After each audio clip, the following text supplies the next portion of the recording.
Hai Young Adult, kembali lagi di podcast Bicara Tentang bersama saya Albert Fernando dan Mariana Lim.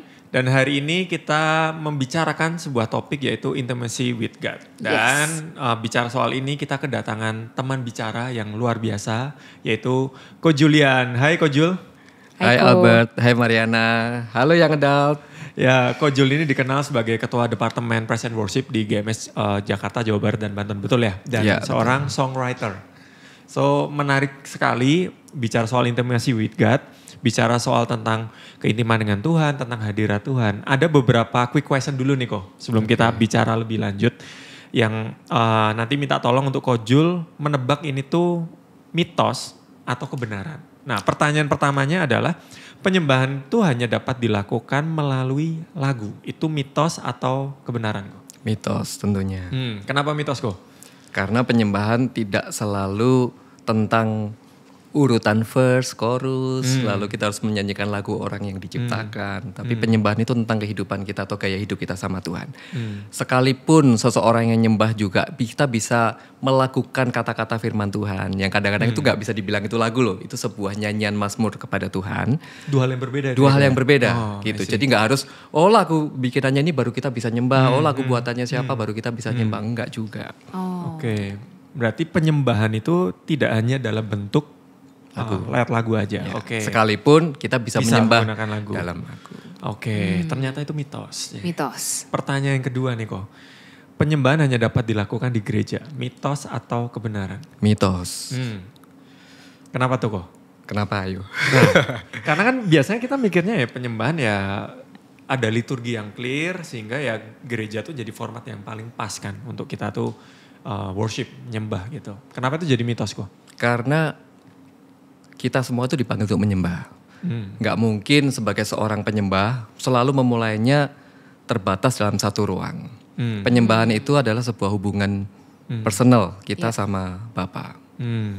Kalau kita tarik mundur sedikit ya, di zaman dulu itu, di zaman perjanjian lama, orang ketika mereka datang sama Tuhan itu harus seperti transaksional, memberikan persembahan melalui imam, ada perantaranya, dan ternyata it doesn't work. Kenapa? Karena tidak ada yang bisa menyamai standar itu untuk menjadi layak di hadapan Tuhan. Mereka harus mempersembahkan korban setiap tahun. Sampai pada akhirnya Bapa mengirimkan Tuhan Yesus. Dan di atas kayu salib waktu Tuhan bilang sudah selesai. Artinya tirai terbelah jadi dua. Kita itu punya akses khusus kepada Bapa. Direct langsung. Direct. Makanya kalau firman Tuhan katakan mereka disebut anak Allah, mereka akan menyebut ya Aba ya Bapa. Ada sebuah hubungan. Jadi penyembahan itu hubungan. Kalau itu adalah sebuah hubungan, nggak mungkin dong kita hanya lakukannya hanya di gereja Tempat satu minggu tertentu, sekali ya. tempat tertentu. Karena itu tentang kita dengan Bapa, tentang hubungan yang sangat personal antara Bapa dengan anaknya. Jadi ada perubahan dari transaksional kepada relasional, Ya, kepada sebuah hubungan. hubungan kasih. I see, menarik. Menarik sekali. Nah pertanyaan ketiga Ko, penyembahan hanya dapat dilakukan buat orang yang bisa nyanyi Ko. Itu mitos atau kebenaran? Kayaknya benar. Kebetulan karena Kayaknya kita suaranya nggak terlalu bagus. Apakah itu benar? Saya juga bertanya-tanya. Wah kalau gitu tentunya itu mitos. Karena Tuhan itu tidak mencari suara yang bagus kalau mau nyembah. Tapi mencari hati yang tulus, hati yang hancur, hati yang remuk. Itulah yang berkenan.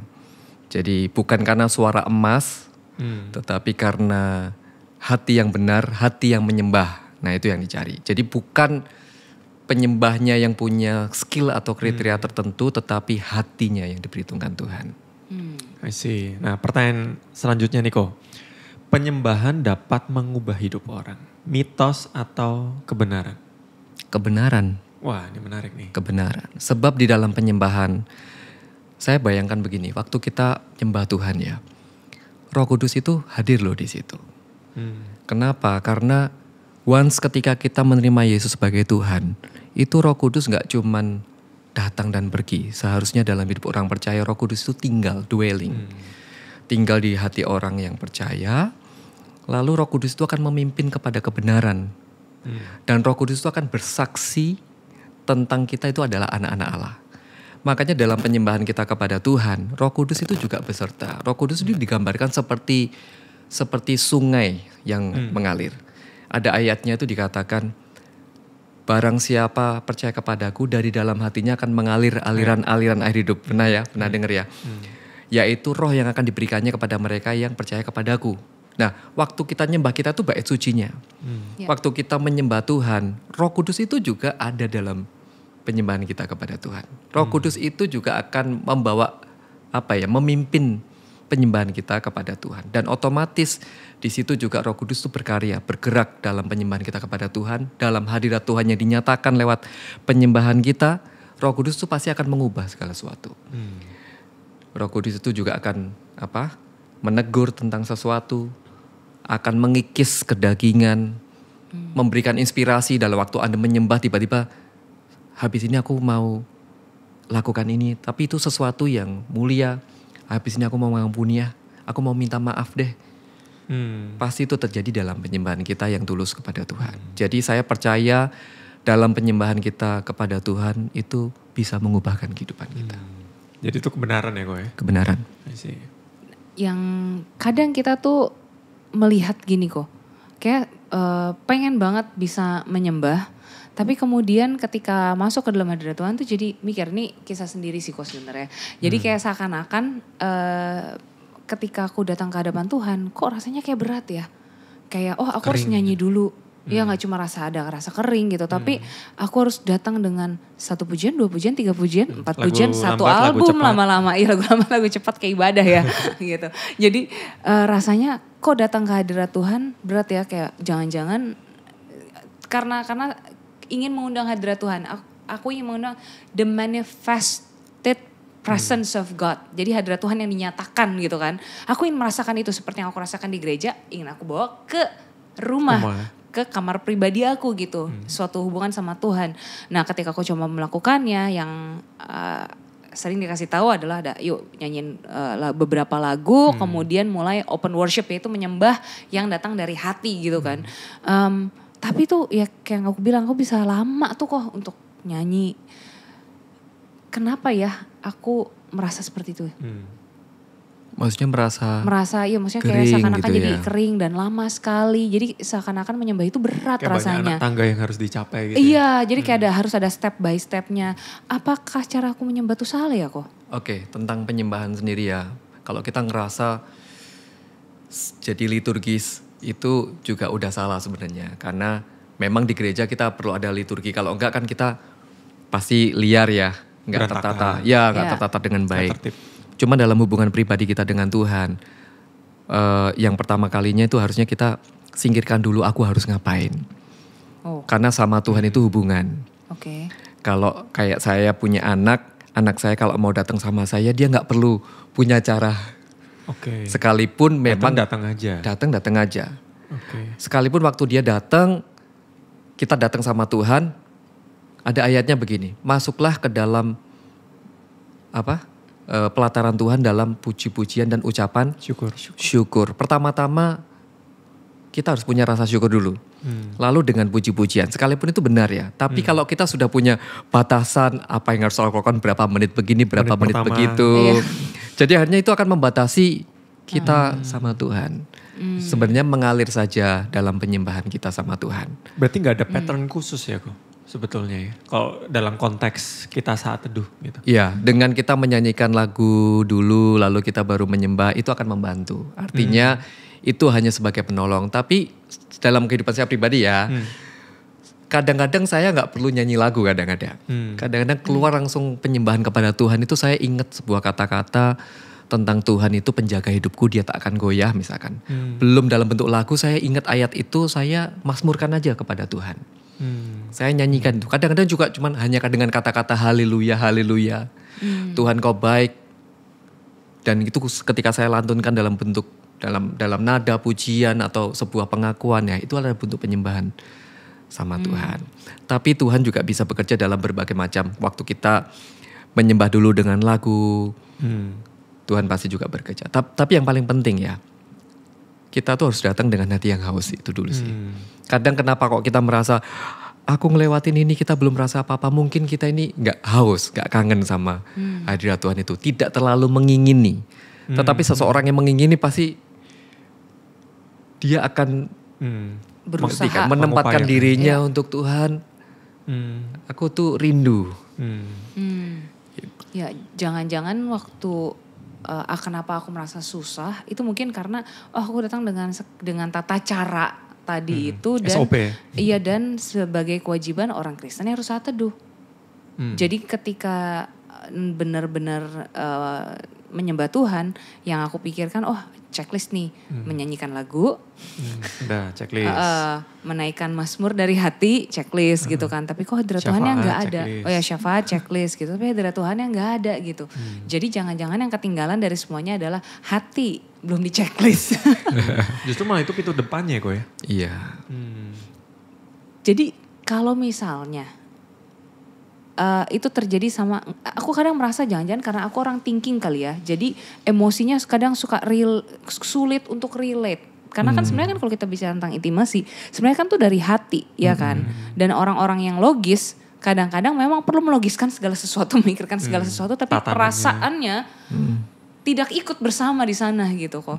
Nah, aku sempat mikir siapa karena aku orang yang logis ya, jadi susah banget untuk menyembah Tuhan. Sebenarnya itu relevan atau enggak sih kok? Atau mungkin pertanyaannya kayak gini. Bagaimana membangkitkan rasa haus akan Tuhan? Oke. Rasa haus itu memang harus disengaja sih. Kita ciptakan dari dalam. Itu nggak bisa kayak kita. Rasa-rasa. Iya rasa-rasa.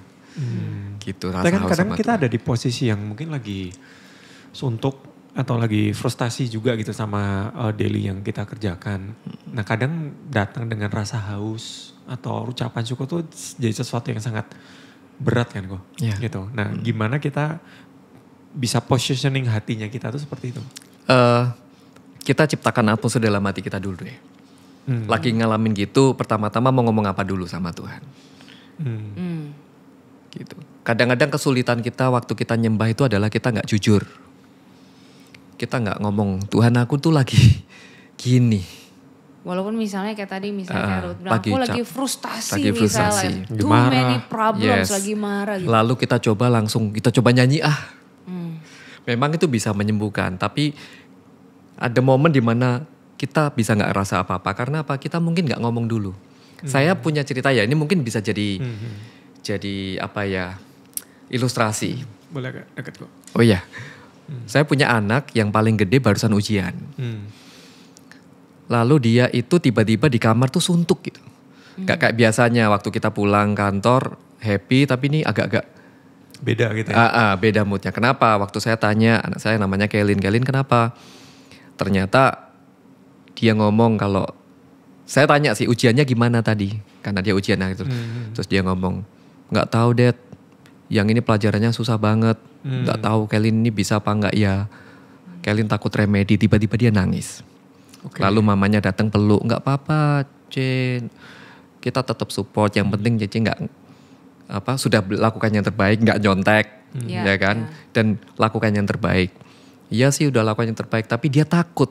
Tapi setelah dia ngomong dan ada rasa aman dari kami orang tua, kami kasih pelukan. Nggak apa-apa nanti kalau remedi kita bantu, kita belajar bareng ya. Ada rasa aman yang diberikan sama orang tua. Tiba-tiba atmosfernya berubah. Di kamar tuh langsung happy, nyalain TV, nonton lagi. Yang tadinya cuman murung-murung kan. Tiba-tiba langsung dia bisa happy. Kenapa kok begitu? Karena dia berhasil mengungkapkan perasaannya sama orang tuanya. Nah kadangkala kita ini punya tembok sendiri. Atau bahkan topeng. Ya batasan sendiri. Kita gak merasa vulnerable lagi. Kita merasa kita ini oke, hebat. Lalu kita bisa menahan setiap beban kanan kiri depan belakang. Lalu kita berusaha untuk masuk dalam hadirat Tuhan tanpa kita ngomong Tuhan, hari ini aku lelah, aku butuh Engkau. Kadang-kadang susah mengakui di awal. Lah itu yang membuat kadang penyembahan kita juga bisa jadi berat. Jadi ada kalanya kita datang ngomong apa adanya aja sama Tuhan. Tuhan aku lagi ngalamin ini nih. Coba deh nyanyi. Saya soalnya pernah. Di momen-momen begitu beratnya saya cuma datang sama Tuhan. Tuhan aku tuh lagi gini. Apa adanya ngomong apa adanya. Gitu. Saya lagi kondisi lagi nggak baik-baik saja. Tapi dalam kondisi yang nggak baik-baik saja. Aku lagi mencoba untuk aku tetap mau nyembah Tuhan. Nyanyi I sing praises to your name. Gak lama. Bisa merasakan Tuhan itu hadir gitu. Kadang-kadang memang Tuhan tuh kayak butuh ya itu tadi hati yang hancur ya. Dari kita tuh remuk dulu. Jangan gengsi dulu, remuk dulu hatinya. baru datang sama Tuhan itu dengan lepas. Tapi kita juga butuh iman, artinya waktu kita datang sama Tuhan kita tuh diterima. Kalau kita merasa waktu aku nyembah Tuhan aku harus merasakan merinding di sini, aku harus menangis di sini, nggak selalu dengan cara manifestasi seperti itu. Waktu kita menyembah Tuhan, bukan di situ ya, ukurannya bukan di situ. Bukan dengan air mata yang karena kita dijamah Tuhan. Sekalipun kerap kali kan waktu Tuhan jamah kita nangis, benar kan? Iya. Tapi tidak melulu dengan itu lalu kita jadi patokan. Oh jadi kalau aku harus nyembah, kalau aku nggak nangis gagal. Terus lalu kita merasa gagal loh. Padahal firman Tuhan katakan masuklah ke tempat Maha Kudus dengan penuh keberanian oleh darah anak domba. Jadi once kita dalam kondisi nggak baik-baik nih, mengakui kesalahan kita, mengakui dosa, Tuhan ampuni aku. Aku mau datang kepadamu, tolong aku Tuhan, bawa aku lebih dekat. Nyanyi saja dan datang dengan penuh iman bahwa Tuhan itu menerimamu. Tuhan itu, anak kita kalau anak kita bisa salah kan, anak kita juga bisa gagal. Kita sebagai orang tua, apakah kita akan mengusir dia pergi? Kita akan menerima once kayak dia, anak saya mengaku, Dad aku gak yakin aku lulus, aku bisa remedi. Gak mungkin kan saya pasti support, iya aku doakan kamu pasti bisa. Dan di tempat itulah dia menerima rasa aman. Rasa aman dan dia menerima kasih karunia. Demikian juga kita sama Bapak. Makanya yang menghalangi itu kadang pikiran kita. Kita juga waktu datang sama Tuhan butuh iman. Perlu iman untuk datang masuk dalam hadirat Tuhan. Jangan punya metode atau patokan tertentu. Sekalipun memang Tuhan pasti jamah ke sana. Iya. Gitu. Tadi silakan. Tadi sebelum Ko Jul bilang tentang iman perlu keberanian gitu, aku flashback, aku tarik mundur sedikit kok. Jadi kadang kan kita punya paradigma gitu, bahwa mungkin kita kita ngomong apa adanya sama Tuhan, tapi kadang kita tuh merasa bersalah loh kalau kita not feel good. Contoh misalnya kita lagi marah gitu kan dengan kejadian hari itu dengan seseorang, kemudian kita jadi merasa bersalah karena kita marah. Kan seharusnya orang Kristen gak marah. Harusnya kan ya contoh misalnya aku lagi have too many problems. Iya have too many problems, kemudian rasanya frustasi, rasanya kayak ya frustasi aja sih kalau lagi punya. Reaksi kita juga mungkin. Iya jadi rasanya kurang iman. Jadi banyak paradigma-paradigma yang sebenarnya masuk di dalam pikiran kita ketika kita datang menyembah Tuhan. Jadi akhirnya bukan yang gak mau jujur, tetapi merasa kayaknya emang gak harusnya gitu deh. Orang Kristen tuh gak boleh kayak gitu loh. Ya datang harus rapi dulu nih. Rapi dulu nih perasaan. Berarti itu paradigma yang keliru ya kowe? Iya. Karena pasti kita harus mempersiapkan diri ya. Waktu kita datang sama Tuhan, pasti kita harus mempersiapkan diri. Tapi jadinya jadi kayak Tuhan kayak bikin bikin ruangan-ruangan yang terpisah gitu dong antara orang yang sudah perform dan gak perform begitu dong.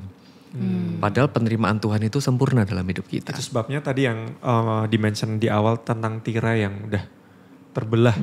Itu ya. Jadi tanda bahwa Tuhan tuh terima kita udah gak ada perantara apapun. Dan saya yakin waktu kita datang jujur apa adanya dan kita datang dengan hati yang hancur sama Tuhan, Tuhan itu pasti ada perubahan di sana. Pasti itu kayak perasaan-perasaanmu yang merasa pasti Tuhan akan pulihkan di sana. Jadi misalnya kalau saya lagi merasa, ini kan lagi merasa ibaratnya kayak harusnya aku gak frustasi dong, harusnya aku gak marah dong sama orang. Jadi kan kayak sebenarnya kan tuntutan ke diri sendiri juga tuh kok gitu. Jadi apa yang seharusnya dilakukan ketika suara-suara itu dan tuntutan itu muncul di dalam pikiran kita harus melakukan apa tuh kok? Confess, pertama pasti kita harus akui dulu sama Tuhan, Tuhan ampuni aku marah, udah cukup itu. Saya pernah ya pengalaman gitu aja? Iya, saya di mobil itu sama istri saya perjalanan mau pelayanan. Dan di dalam pelayanan tuh pasti kita worship dong, kita nyembah Tuhan dong. Betul. Karena saya pimpin, iya dong. Itu di dalam perjalanan tuh di rumah lagi ada kekeosan yang terjadi, lalu saya tuh marah. Bukan ke istri saya, tapi saya moodnya jadi berubah. Lalu saya marah-marah, lalu tiba-tiba istri saya bilang, sudahlah Dad. Itu nggak nambah apapun. Sudahlah, let go aja. Nanti juga oke kok ini bisa diatur, dikendalikan apa segala macam gitu kan. Waktu saya ngomel saya tuh rasa gak sejahtera loh. Rasanya tuh kayak Tuhan seandainya pelayanannya gak hari ini gitu. Iya, kadang kan berharap Ya gitu kan. Berharap pelayanannya tunda minggu depan. Iya. Atau 2 minggu lagi Atau gitu kan. mikir cari pengganti. Atau cari pengganti, betul kan. Tapi kan waduh ini gimana, kita gak bisa atur segala sesuatu kan. Apa yang harus saya lakukan? Saya harus belajar jadi orang yang, seorang penyembah itu orang yang gampang remuk gitu aja. Makanya kok Daud dibilang the man after God's own heart. Kenapa ya? Karena dia seremuk itu loh. Jangan ambil rohmu itu udah jadi kayak nomor 1, jangan ambil rohmu daripadaku. Dia rela kehilangan apapun asalkan jangan rohmu pergi daripadaku. Dan Mazmur, baca coba Mazmur 51 ya. Itu detail banget pengakuannya Daud kepada Tuhan. Nah saya di mobil hanya ngomong, Tuhan pelan-pelan sih. Kenceng-kenceng gengsi sama istri. Manusiawi. Pisik-pisik Tuhan. Iya Tuhan, ampuni aku kalau aku ini tadi marah-marah. Udah habis itu nyalain lagu, tiba-tiba rasa kayak damainya kembali. Rasa kayak bisa menemukan kembali sesuatu yang hilang itu. Nah, makanya kadang kita sendiri juga harus putuskan suara apa yang kita dengar. Kalau dengar ya kamu nggak merasa, kamu nggak bisa, kamu habis ini kamu. Nah itu iya itu harus disingkirkan. Pilih suara yang berbicara dalam hidup kita. Tentunya Roh Kudus yang berbicara. Roh Kudus itu dapat filternya dari mana ya? Sesuai firman Tuhan atau enggak? Iya. So berarti memang kadang Tuhan izinin ya kok ya. Kita ada di posisi yang gak ideal untuk worship gitu. Sometimes. Dan ternyata goalsnya untuk kesana ya. Karena ya kalau segala sesuatunya kondusif ya gak ada sacrifice-nya di sisi kita gitu. Oke. Makanya pujian itu dibilang korban pujian. Korban pujian. Sesuatu yang kita naikkan kepada Tuhan itu bentuknya itu seperti korban yang dipersembahkan. Dan itu hangus terbakar. Kalau persembahan itu hangus terbakar itu ya habis. Seperti domba yang dipersembahkan sampai habis terbakar seperti uap. Nah demikian juga hidup kita. Semakin kita memberanikan diri datang lalu kita masuk ke dalam hadirat Tuhan dalam penyembahan kita. Saya percaya di situ kedagingan dikikis. Kuasa Roh Kudus juga bekerja di dalamnya. Gitu, dan pembaruan juga bisa terjadi pada waktu kita itu terkoneksi, terhubung dengan Tuhan. Ko Jul, menarik tadi kan Ko Jul sempat mention juga tentang transformasi gitu. Dari yang datang waktu hatinya lagi suntuk, marah. Terus waktu kita nyembah sama Tuhan, ada hal-hal yang Roh Kudus itu ubahkan dalam kehidupan kita. Nah selain dari buah perubahan hidup kok, aku penasaran sih. Ko Jul kan dikarunia juga nih talent untuk nulis lagu gitu. Dan ada satu lagu yang saya rasa setiap kita tuh tahu lagunya. Lagunya tuh coba nyanyi aja. Saya takut penontonnya bubar ini. Ya lagu tenang kok. Lagu tenang itu kan kita sangat ingat sekali bahwa itu tuh di momen-momen sangat krusial. Karena waktu itu waktu COVID-19 tahun 2020 di Indonesia. Lagu tenang itu tuh menolong banyak sekali orang. Nah aku penasaran sih kok. Apakah itu juga lahir dari persekutuan Ko Jul dengan Roh Kudus dalam hadirat Tuhan dalam waktu worship, dan background story-nya itu seperti apa Ko Jul? Dan yang menarik sebenarnya karena itu lagu kan launching di 2020. Covid waktu itu sangat menakutkan ya kan. Kayak kita gak tahu ini penyakit apa. Banyak yang meninggal gitu. Terus judul lagunya tenang. Mengalir kuasa. Udah jangan. Nanti orang pulang. Nanti pindah channel. Bagus kok naikin volumenya. Nah jadi apakah itu lagu juga tercipta Ko Jul menciptakan karena situasi kayak gini nih. Bikin lagu tenang dengan lirik gini. Ya sebenarnya ya sejujurnya itu lagu dibuat sebelum terjadi COVID. Wow. Jadi bukan sengaja. Bukan pas COVID? Bukan. Oke. Jadi di tahun 2019 pertengahan tahun tepatnya. Lagu ini lahir dari saat teduh. Pada waktu saya lagi worship, lagi nyembah gitu kan. Saya lagi ngalami sesuatu memang gitu kan. Lalu saya nyembah datang sama Tuhan gitu kan. Lalu tiba-tiba ya ada melodi yang terngiang gitu. Lalu saya dapat gambaran visi seperti kayak Tuhan itu sayang umatnya, mengasihi umatnya, kayak Tuhan tuh lagi menyembuhkan, Tuhan itu sang pemulih, gitu kan. Saya dapat gambaran tuh seperti kayak altar call, lalu kayak Tuhan itu lagi ngurapin gitu kan. Lalu tercetus kata-kata chorusnya dulu, mengalir kuasa dari tempat maha tinggi. Lalu ya udah di tengah penyembahan saya itu saya sempat jeda sebentar, saya tulis karena inspirasinya mendadak datang, lalu saya tulis sampai akhirnya jadi satu. Itu kira-kira bulan Juli di tahun 2019 dalam kondisi nggak terjadi apa-apa, belum terjadi apa-apa. Saya sendiri juga bingung, ini mikir ini lagu untuk konsumsi pribadi lah. Gitu kan, untuk diri sendiri lah ya. Sampai disimpan hanya pribadi sih. Sayang sekali ya. Lalu nggak lama karena saya punya ketua praise and worship di saat itu, Pastor Judi Kusmanto di Surabaya. Saya kontak, saya kirimin. Jadi saya rekam seadanya, saya kirimin kok. Saya bikin lagu ini, kasih masukan, biasanya kan gitu kan. Secara teologi oke atau enggak, kayak gitu-gitu. Lalu, oh ya Jul, lalu didengerin, bagus, puji Tuhan kok gitu kan. Lalu disimpan aja udah lagu itu. Jadi nggak jadi apa-apa. Bener-bener saya merasa ya udah ini simpen aja. Jadi belum di recording jadi single waktu itu. Belum. Belum di plan juga ini bakal jadi single atau album. Ya belum. Lalu masuk ke bulan Desember, Januari, mulai ada kabar-kabar tentang COVID itu kan. Lalu Pastor Judi itu inget kontak saya, ngomong kalau masih inget lagu yang itu yang pernah kamu kirim gitu kan. Ayo kita dinyanyikan yuk, ini momennya. Supaya menguatkan para jemaat dengan kondisi yang sekarang. Ya sudah, itu jadi songlist dinyanyikan di GMS saat itu. Kita nyanyikan, lalu sekaligus di momen itu juga kita bikin singlenya. Dalam kondisi yang gak boleh pergi kemana-mana. Jadi itu bikin ngerekamnya di kamar biasa. Gitu, karena bukan kan gak ada studio. Gitu. Bukan, karena studionya kan gak ada yang buka. Gak ada yang buka. PPKM dulu. Iya, jadi benar-benar kondisinya itu darurat dan kita cepat-cepat. Cuman hal yang menarik dari apa yang saya dapatkan adalah ternyata dalam penyembahan kita ya, hubungan pribadi kita sama Tuhan itu, Roh Kudus waktu datang, Roh Kudus waktu hadir itu tuh dia akan memberi seperti memberikan sebuah gambaran masa depan ya. Kisi-kisi ya di masa depan. Iya, seperti seolah-olah saya kan nggak tahu apa-apa tentang itu. Jadi we never know, kita nggak pernah tahu apa yang Tuhan bisa lakukan dalam hidup kita ketika kita masuk dalam hadirat Tuhan. Makanya hadirat Tuhan itu sangat penting.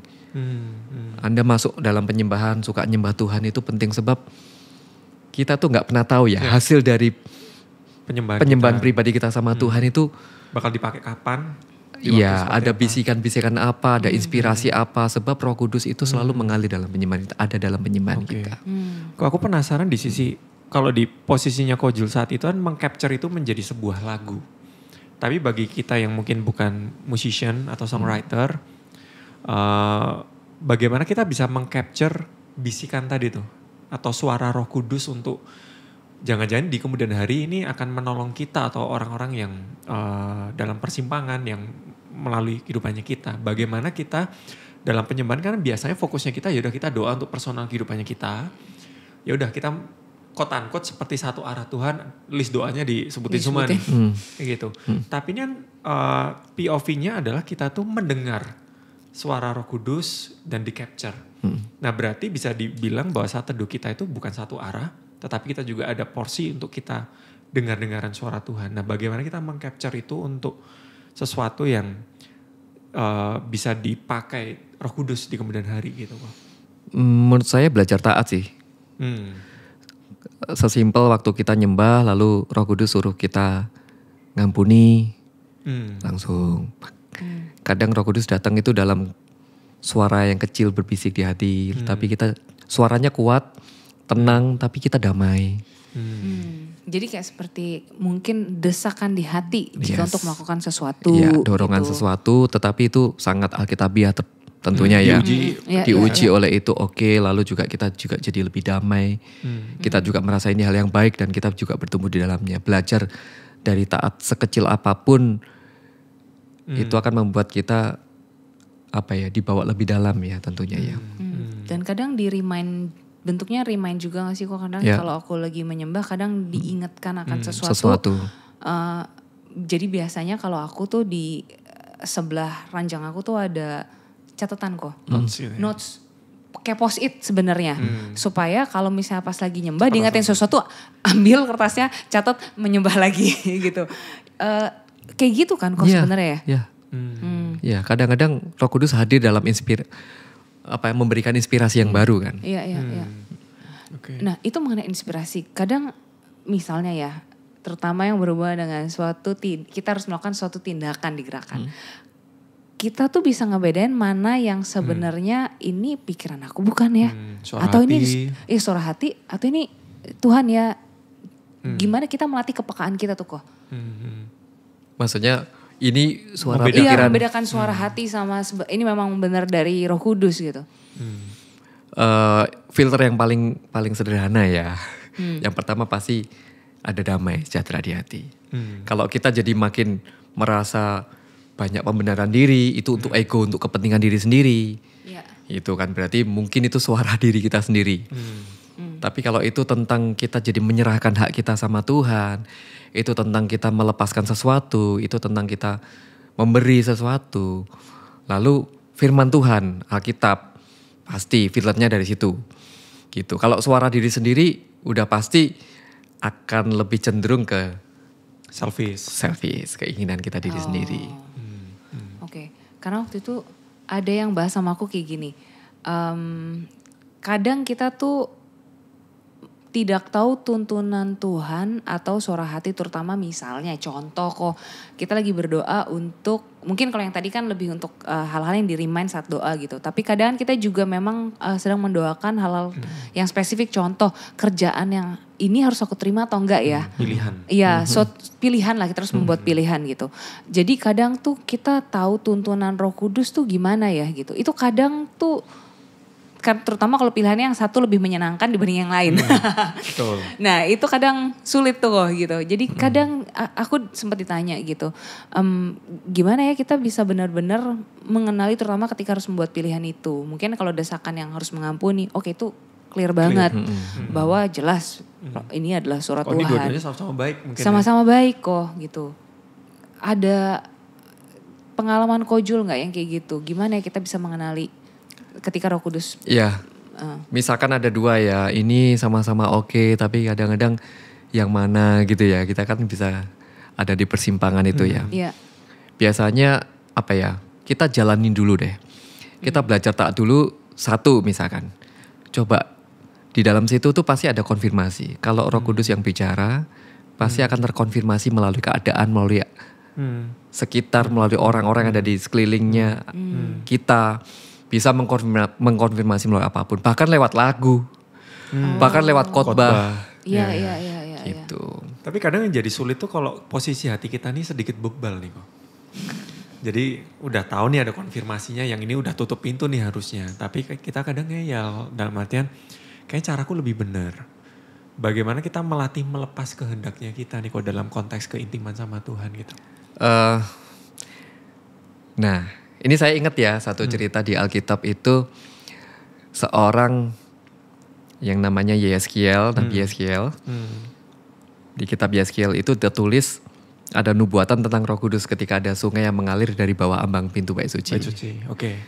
Lalu dia dapat sebuah pengalaman dibawa ke kedalaman semata kaki. Lalu selutut, sepinggang, lalu dia berenang-renang. Intinya gitu ya, setelah diukur 1000 hasta.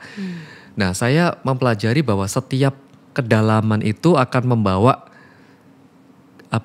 perubahan tertentu dalam hidup kita. Waktu kita semata kaki itu membuat kita mengenal Tuhan atau tahu Tuhan.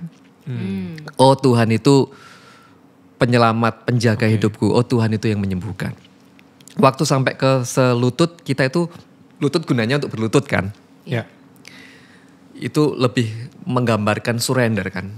Menyerah sama Tuhan, sama kehendak Tuhan. Aku baru dapat nih pengertian. Lalu sepinggang itu kita bisa, orang yang pakai ikat pinggang dia bersiap-siap untuk sesuatu yang lebih penting. Artinya ada komitmen tentang perbaikan dirinya. Lalu dalam penyembahanmu yang sedalam sepinggang itu kamu akan keluar komitmen sama Tuhan. Komitmenmu akan diperbarui. Lalu berenang-renang sampai kamu tuh kakinya gak bisa napak lagi. Itu artinya kita sudah nurut. Dan itu kan ada levelnya ya. Kadang-kadang kalau memang yang Kak tadi sampaikan, kadang-kadang kita itu yang suka ngeyel ya, dasarnya manusia. Iya. Ngeyelan, suka pembenaran diri, suka merasa kita apa ya, Tuhan kalau nggak yang lewat ini, caraku paling benar ini ya. Kadang-kadang makanya topik kali ini kan kita ngomong tentang penyembahan. Dan penyembahan itu ternyata ada kedalamannya gitu loh. Waktu kita datang sama Tuhan dalam penyembahan, kita akan dibawa semakin dalam. Kalau ngomong tentang bagaimana kita bisa peka ya, pastinya kita harus melatih kepekaan. Bagaimana seekor domba bisa nggak nyasar ke rumahnya kembali, ya dia harus dengar suara gembalanya, betul nggak? Walaupun ada yang niru yang lain, pasti dia harus dengar suara gembalanya seperti apa. Dan itu perlu dilatih, gembalanya harus ngelatih. Hei domba-domba ini suaraku kayak gini, sweet atau gimana ya, saya gak ngerti ya. Sebagai kode bahwa ini loh gembala yang benar. Makanya domba yang sudah terlatih, dia akan mendengar suara gembalanya. Padahal sebenarnya ciri khas kita kan, ya kamu bilang tadi apa, ngeyelan ya? Ya karena domba itu ya itu, ngeyelan harus mau. Maunya sendiri. Kadang-kadang maunya sendiri ya kan. Domba juga gak punya GPS yang bagus untuk bisa balik ke rumahnya sendiri, dia butuh gembala. Nah dalam hubungan kita dengan Tuhan, dalam secara pribadi itu pasti ya ada levelnya, ada tahapannya gitu. Tentunya kita bisa minta Tuhan tolong berikan petunjuk yang mana yang aku harus ambil. Kalau dua-duanya Anda rasa itu semua sama-sama Alkitabiah nih. Tapi ada di persimpangan ya minta Tuhan kasih petunjuk dong, kasih konfirmasi melalui apapun, melalui pemimpinku, melalui orang sekelilingku, melalui lagu, melalui khotbah, melalui apapun. Roh Kudus bisa berbicara dengan kita. Gitu. Yang kita harus lakukan, belajarlah untuk masuk lebih dalam lagi. Sehingga satu momen kita tuh dibawa kepada tingkat kedalaman.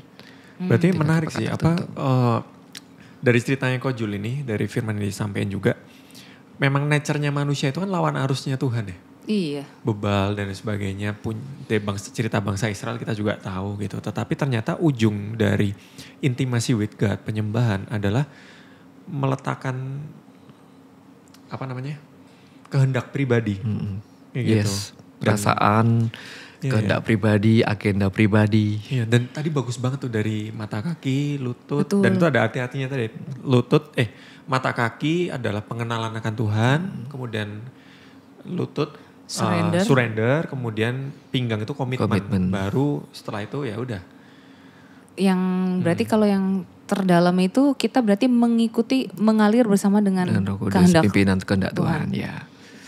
Tawanan roh, betul.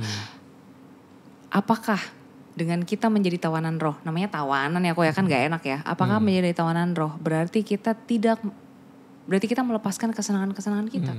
Karena jadi identiknya nggak bisa ngapa-ngapain. Apakah jadi robot yang Tuhan pegang kendali penuh dan kita nggak punya kehendak sama sekali? Iya, jadi kan ya misalnya aku tadinya memakai waktu untuk hobi aku gitu kan, hobi-hobi aku.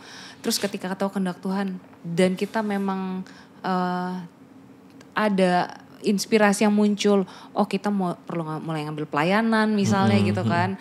Kemudian kan jadi kita kehilangan kesenangan pribadi kok gitu. Jadi apakah ketika menjadi tawanan roh kita jadi less happy? Enggak sih, itu tentang ya saya yakin ya kalau kita itu bertumbuh dalam kedalaman. Kalau kita itu seorang penyembah, pastinya Tuhan kasih hikmat. Itu hanya soal prioritas aja sih. Bagaimana kita bisa membagi waktu antara kita punya hobi sama kita punya sesuatu yang lebih penting dari itu. Tapi tentunya pasti ada yang terkikis. Kadangkala Tuhan mengikis hal-hal tertentu dalam hidup kita demi kebaikan kita. Demi pertumbuhan kita. Tapi bukan berarti kita gak happy di dalam Tuhan dong. Bukan berarti kayak sepertinya Tuhan tuh mencuri kesenangan. Ketika kayak seolah-olah ada sesuatu hal dalam hidup kita yang hilang, pasti Tuhan gantikan dengan sukacita yang baru. Apa itu? Misalkan ada seseorang yang punya kesukaan tertentu, lalu itu sudah mulai agak hilang sebab ada hal yang dilakukan misalkan dalam pelayanan. Tuhan akan munculkan sukacita di dalam pelayanan. Tuhan akan munculkan sukacita dalam Anda memimpin orang, Anda memuridkan orang. Tuhan akan datangkan sukacita dalam sebuah kegiatan baru mungkin. hal yang baru yang beda sama habitnya kita lama, yang which is itu juga fun, tapi ada fun yang baru yang dan kita akan jadi lebih produktif sama Tuhan. Karena saya yakin ya, kalau misalkan kita seorang penyembah yang kita intim sama Tuhan, nggak mungkin kayak Tuhan akan ambil hak kesenangan kita semua apa segala macam, nggak, pasti Tuhan akan giring kita kan ada new happiness lah.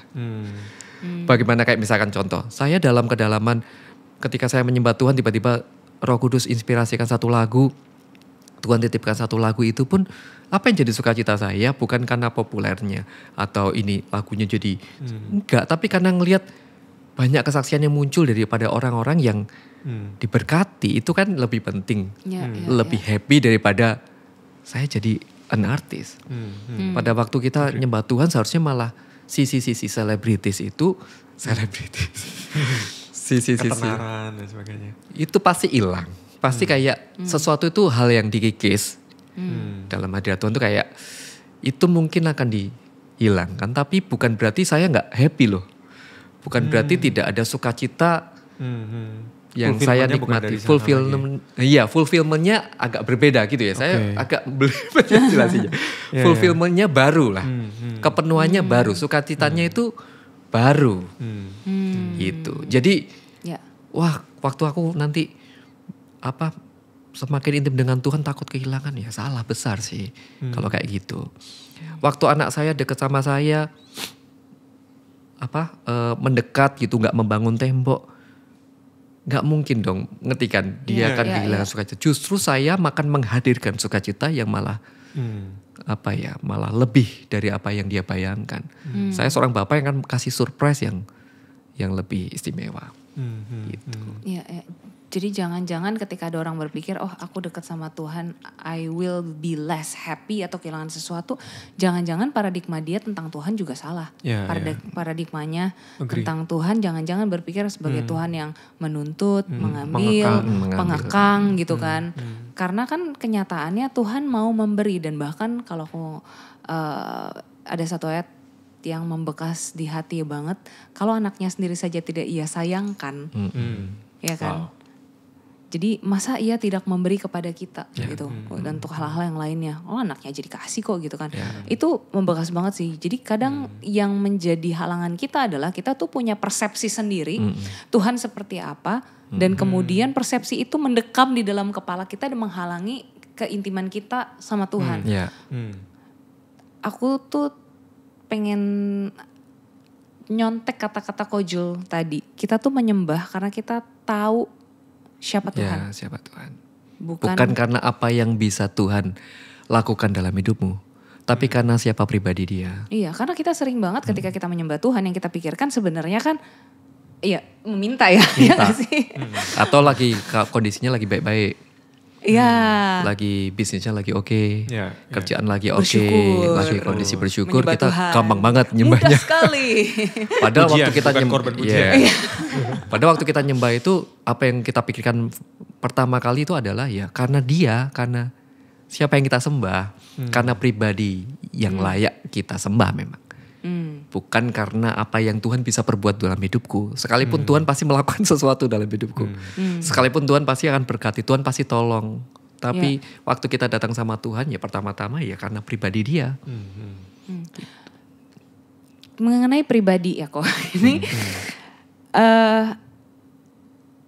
aku tuh tidak punya figur ayah yang cukup baik gitu. Jadi kadang awal-awal aku kenal Tuhan, waktu cinta mula-mula gampang. Kalau cinta mula-mula mah menggebu-gebu, berdua 3 jam juga bisa gitu. Cuma along the process ketika kembali kepada euforianya berkurang, dan again komitmen sama Tuhannya jadi menurun juga karena mulai banyak mengalami kebaikan, kemudian hidup lebih baik gitu kan, terhilanglah di sana gitu, jatuh dalam dosa.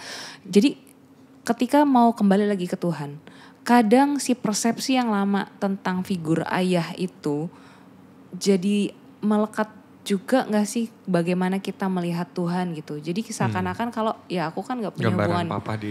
Dengan gambaran papa di dunia nyata gitu, dimana aku bahkan gak tahu sebenarnya bagaimana berkomunikasi sama papa gitu. Jadi rada mempengaruhi ketika aku datang sama Tuhan gitu. Kadang merasa harusnya tuh ya gitu kan ya. Maksudnya kayak kadang tuh aku harusnya kayak gini. Buat orang-orang yang punya ketidaksempurnaan dalam yaitu tidak punya figur ayah gitu. Sebenarnya kita tuh harus bagaimana supaya kita bisa pulih juga hubungannya sama Tuhan gitu. Karena itu ternyata ada korelasinya ya. Ada korelasinya.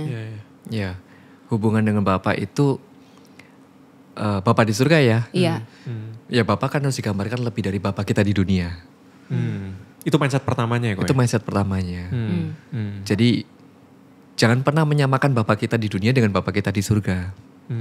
Tapi karena kita kehilangan figur, saya kok yakin begini ya. Dulu itu di zaman saya SMA itu saya ngikut retret, sesi yang paling kuat sekali memang hati Bapak, gambar diri. Dan memang di sana banyak terjadi pemulihan. Banyak terjadi ketika pelepasan, terjadi pemulihan, disitulah sebuah breakthrough terjadi, benar ya? Sebuah breakthrough terjadi. Saya mengiyakan, mengamenkan itu memang benar-benar real terjadi. Tapi saya juga percaya bahwa di dalam hadirat Tuhan itu Tuhan mampu ubahkan semuanya. Sekalipun persepsi kita, Bapak kita gak berubah sekalipun.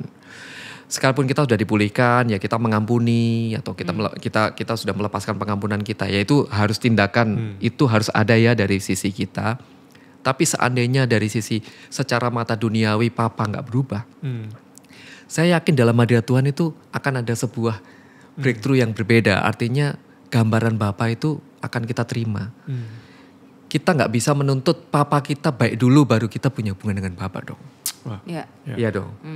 Apakah itu akan membatasi kita sebagai seorang penyembah? Aku gak bisa jadi penyembah yang benar, yang menyembah Bapa dalam roh dan kebenaran sebab Papaku gak baik.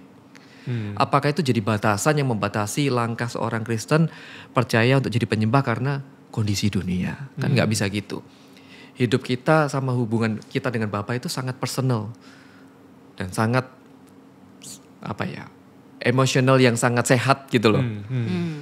Artinya begitu. Nah, saya yakin dan percaya itu bisa berubah. Saya juga sama. Papa saya bukan tipe pendidik yang yang penuh dengan nilai-nilai kekristenan. Kadang-kadang ada sebuah tindakan-tindakan itu memang yang tidak berkenan. Tapi bukan berarti di momen-momen saya ketika dipulihkan lalu saya membuat saya nggak bisa. Karena Papa saya masih nggak berubah, jadi alasan untuk untuk figur Bapak kita itu nggak pulih gitu loh. Jadi intinya itu sebenarnya dari kita sih. Harus ada tindakan nyata dari kita. Yang pertama, kita perlu pulih dengan cara ya kita mengampuni. Lalu yang kedua, ya kita percaya yang tadi dengan iman ya. Dengan iman kita percaya dia itu Bapak yang baik, orang Bapak yang jat-jat tahu memberikan yang baik kepada anak-anaknya, apalagi Bapak yang di surga. Ya itu basic, itu sangat fundamental ya sebenarnya. Cuman memang iblis suka bikin itu kabur sehingga membuat menghalangi kita. Kamu gak usah masuk terlalu dalam. Kamu gak usah jadi orang yang intim-intim apa sama Tuhan. Orang keluargamu aja begitu, bener kan? Nah suara itu yang sering muncul kan. Nah tugas kita apa ya? Suara kayak itu harus kita eliminasi. Kita juga harus take action. Kita seorang penyembah itu ya harus mengambil sebuah tindakan. Kita memfilter diri kita sendiri. Sebatas mana yang aku dengar, sebatas mana yang tidak. Itu sangat penting. Itu seperti dalam kondisi marah, lalu kita mau nyembah.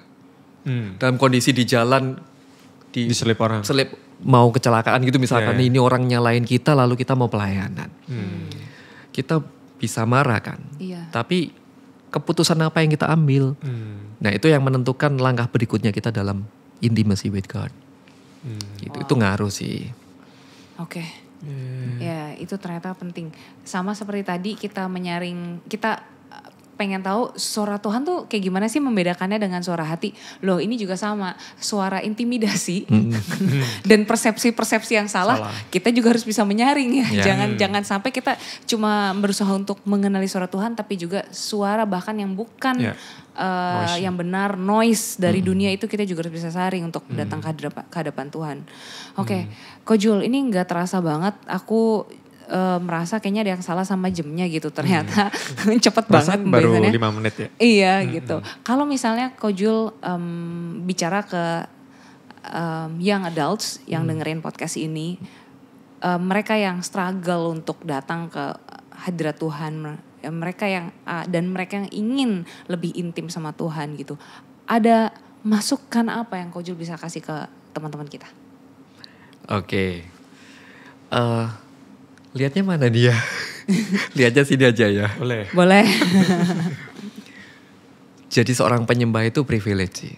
Karena kita ini sudah diperdamaikan. Wow. Jadi sangat rugi banget jadi orang Kristen, kita gak mau jadi penyembah seorang yang intim dengan Tuhan. Karena itu sebuah privilege yang kita punya. Lalu keuntungannya besar sekali waktu kita tuh datang dalam hadirat Tuhan. Karena penyembahan kita tanpa Roh Kudus itu kosong, pasti kering.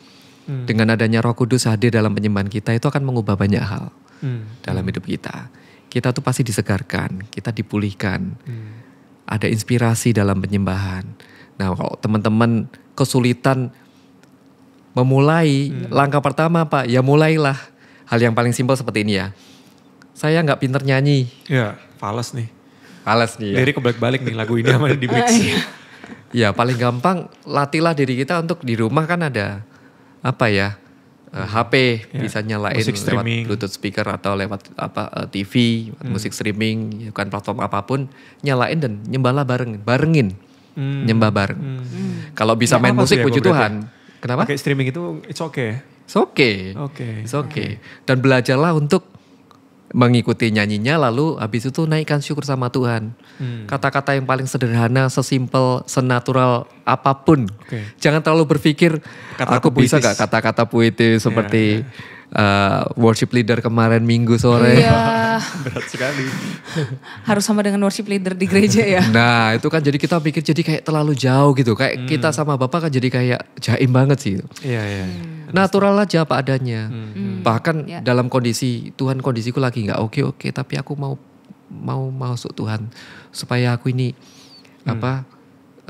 dikuatkan kembali, disegarkan kembali. Ya udah ngomong. Lalu sembah dengan kata-kata sederhana. Teman-teman baca Alkitab.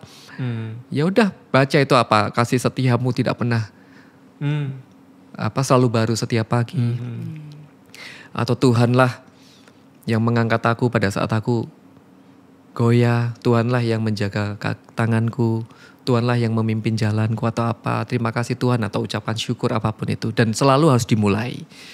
Kalau kita punya platform worship night, nah gunakan itu juga untuk Iya. barengan kan, Iya, worship bareng menemani itu saat teduh ya. lumayan kan durasinya ada 45 menit. Oke. Iya. Udah bareng di situ ada momen-momen worshipnya juga kan. Ayo ikut aja. Apalagi kalau kita sudah dipenuhkan Roh Kudus. Itu akan lebih gampang lagi saudara nyembah, nggak perlu bingung waktu apa segala macam, saudara nggak tahu apapun yang harus dikatakan, ya mari berbahasa roh dalam penyembahanmu sama Tuhan. Makanya penting banget ya kita dipenuhi Roh Kudus, karena itu juga akan membantu kita dalam penyembahan kita juga, kita akan lebih Kaya. iya, kata-kata manusia kadang nggak cukup, mau ngomong apa lagi. Ya disitulah momen-momen dimana kita bisa menguatkan roh kita dengan berbahasa lidah. Dalam penyembahan kita so many things yang kita bisa lakukan. Tapi keuntungannya akan lebih besar. Selalu harus dimulai dulu. Lalu singkirkan pikiran-pikiran negatif tentang ini dan itu. Kalau memang ada sesuatu yang aku harus beres dulu di area ini, ya ngomong aja. Tuhan, aku lagi kondisi gini. Kalau ya harus confess. Jujur apa adanya. Tuhan ampuni aku telah marah, aku telah salah di area ini. Tuhan, aku minta ampun Tuhan. Gitu. Aku itu di hadapan Tuhan. Jadilah orang yang jadi orang yang vulnerable gitu loh sama Tuhan. Yang gampang hancur. Ya, that's why Tuhan itu sayang sama Daud. Gitu. Daud luar biasa kepahlawan, tapi Daud juga pernah buat salah. Daud pernah gagal. Tapi kenapa kok ada di hati Tuhan? Karena lihat aja responnya. Lihat aja dia mengambil sebuah keputusan. Iya. Dia mengambil sebuah keputusan, aku mau jadi penyembah dulu deh. Walaupun mau dibunuh ini, dikejar-kejar ini. Jadi dan intimacy with God itu sangat penting, sebab Tuhan itu akan, karena dalam keintiman itu Roh Kudus hadir dalam hidup kita, dia bisa membisikkan sesuatu di masa depan.